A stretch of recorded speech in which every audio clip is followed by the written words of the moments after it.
বিশ্ব মানবাধিকার দিবস উপলক্ষে পাবনার ঈশ্বরদীতে বর্ণাঢ্য র্যালি অনুষ্ঠিত হয়েছে। 10 ডিসেম্বর বুধবার সকালে Bangladesh human rights foundation Ishwardi উপজেলা শাখার আয়োজনে স্টেশন রোডস্থ কার্যালয় থেকে র্যালি শুরু হয়ে শহরের প্রধান সড়ক প্রদক্ষিণ করে ঈশ্বরদী প্রেস ক্লাবে গিয়ে শেষ হয়। পরে সেখানে পথসভা অনুষ্ঠিত হয়।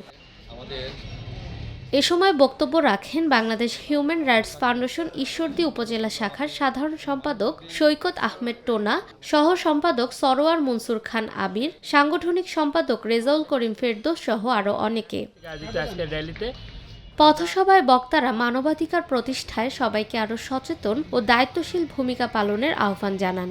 তারা বলেন, মানবিক সমাজ গড়ে তুলতে ব্যক্তিগত দায়িত্ববোধের পাশাপাশি সামাজিক ঐক্য অপরিহার্য। বিশ্ব মানবাধিকার দিবসের এই বর্ণাঢ্য আয়োজন ঈশ্বরদীতে মানবাধিকার সংস্কৃতি আরও শক্তিশালী করবে, এমনটাই প্রত্যাশা সকলের। নিরপেক্ষ, সত্য প্রকাশে আপোষহীন।